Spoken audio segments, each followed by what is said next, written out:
So this weekend, I'm supposed to go to the dentist, and I have to tell you, I have serious anxiety. I hate the dentist. I'm probably going to cancel. I hate the dentist. I've already canceled a bunch with different dentists. Like, I keep rebooking with someone new. So I haven't, this is so gross, but I have not gone since like 2019 because of COVID. And I'm sorry, this is gross and disgusting. And right now you just are swiping to another Instagram because you don't even want to listen to the mouth that has not been to the dentist. Doesn't mean I have not brushed my teeth, of course, which has not been to the dentist. But, yeah, it's not normal. I don't want to do it. But some of the part that I was just thinking about now, I was reminiscing with my wonderful boyfriend about what's happened to me like as a child at the dentist. Do you remember laughing gas? Did any of you have laughing gas? Like, is that even allowed? That is so not normal that they're like, here, breathe this in, and then you start giggling, and then you're high like as a kid, and then you have no recollection of what happened to you. No memory. Oh my goodness. There's got to be laws about that. And then, like, not to mention braces, and then, oh my goodness, I just can't do it. And then the fact, just in general, that, like, okay, the metal tools that they use, and of course this is the same with the gynecologist, but right now we're talking about dentists. The metal tools that they use, or any surgery, but let's stick with dentists. The metal tools that they use, let's stay focused. It's in thousands of people's mouths. And I swear I got COVID, like, the first time from the dentist. And, yeah, they sanitize it, but how much is it really clean? Like, oh, my goodness. So I asked my friend, who is my Parks, and that'll be our inside joke, and if you know what we're talking about, and I will tag Parks. So my friend, my Parks, is going to give his feelings about the dentist. And I have a feeling he probably loves it because I think he has actually great teeth. And I have terrible teeth. So I think that's the bottom line. If you have good teeth, you enjoy the dentist, you go, you do what you have to do. And I should start going. But yeah, I don't like it. All right, so that means that if I'm Parks, then that means you're what, Joe Budden? And I guess that would make it even funnier because now people are going to try to guess our races. Am I black? Am I white? Am I Puerto Rican, Asian, Latin, American? Anyway, I didn't really hear the question. I heard the information, but do I like going to the dentist? It sounds like that's maybe the first question. As far as the first question of do I enjoy going to the dentist? No one enjoys going. When I was younger, I was not big on brushing my teeth very well. I just kind of did it to do it. I really brushed my tongue very well because I think there was a day where I was maybe like really young, elementary, and this kid said that another kid's breath stink. I think it was like a girl that said another boy's breath stink, and me and that kid hung out a lot. So it was very strange for her to say that his breath stinks. And I'm like, well, I'm afraid that she's going to say that about me. Just kind of like, back in the day, there would be always this one girl that always says that some boy's lips are ashy or chapped, or his elbows are ashy, or his hands are ashy. Now you're very conscious about, are my lips chapped? Is my face ashy? Are my legs ashy? Are my hands ashy? Oh my God, So I was big on that. I wasn't really too keen on brushing my teeth very well. It was more of like, I just need to get through it so I can get to my tongue, right? So I always made sure my tongue was very brushed.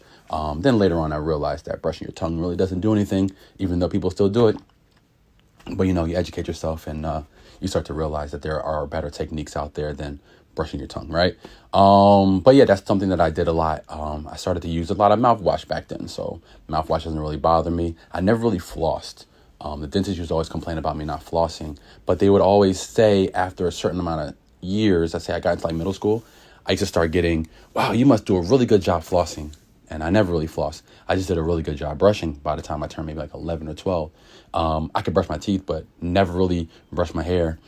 So it made a very weird conversation that if I'm sitting in your chair, you're a dentist who is examining my teeth. You are look at, oh my God, you have really good teeth. Well, no, my mom just has really good insurance, so I come here twice a year, so it's not a big deal. But at the same time, I was again very conscious about my teeth, or at least my tongue, at least. So I would make sure I brush my teeth and then get to my tongue because I just didn't want to go to school because I'm always in someone's face and tend to be that person that if I'm really close to you, you can smell my breath. And I don't talk without projecting, right? I project my voice. And because I project my voice, you're going to be able to, in a sense, smell my breath, right? So I always made it very known that, if I felt like I could taste my breath, I would not talk to you in your face. So anyway, the dentist didn't really bother me. I think, and again, I'll bring it back to why. What happened was, outside of the dentist always complimenting me on my teeth, I just happen to have really good bone structure for my teeth, and that's probably about it. But what happened was there was one day they gave me this like Novocaine, I guess. They didn't put the laugh gas in my face, but they gave me the needle in my mouth. I didn't really feel that needle go in, and then the lady was touching my tooth because there was teeth growing, but one of the baby teeth roots were still in. So she was saying like, we have to disconnect this tooth, but it's like in, and it was preventing me from being able to have my tooth grow in properly. So when they numbed it, she felt my tooth and it was still kind of hurting, where she was like, okay, I can't pull it out unless the pain stops. And then the doctor came in and did another injection on the outside of my gums.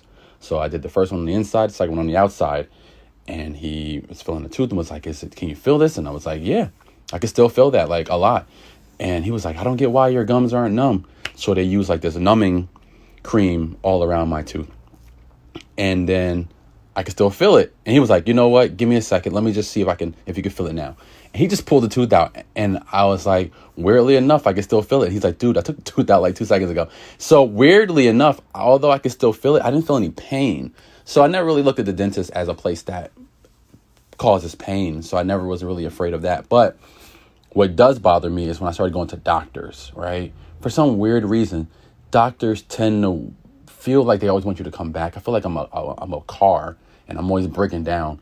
And anytime I go to a doctor, I'm never prescribed anything helpful. It's always something to come back tomorrow or next week or next month or next summer or whatever. I never really feel like I get a lot of help from doctors. So I always leave feeling the exact same way. But yet I can go to a doctor's office and feel so much better in the lobby. Then I go home and then 2 days later, I'm feeling the exact same way I did when I went to the doctor's office. And something about the doctor's office, just being there, I feel like has always made me feel better than whatever they're prescribing to me. So my thing that I have anxiety about, that anytime that I don't want to do something, is when I go to the doctors. And I've never been helped at the ER, like never. So if the ER tells me to go to the doctor, which happens more times than not, or if the ER just says, oh, we're going to do this now, this should solve your problem, it never does. So going to the doctors or the ER never solves anything. So I never go. I never go to those places. I'd rather suffer.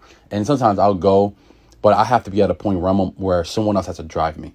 So I've been at a point where I've been in so much pain that I've had to reach out to people that say, okay, look, I need you to take me because I'm not going to make it if I drive.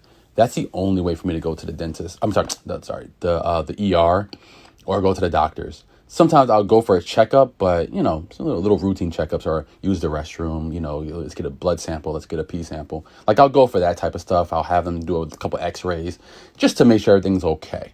But if there is something going on with me, I'll suffer through it for weeks before I go, because I already know that whatever they're going to give me is not going to be a resolution to my problem. It's always just going to be something to get me to come back. And sometimes it's therapy, you know what I mean? Like, oh, just do this. And it's like, really?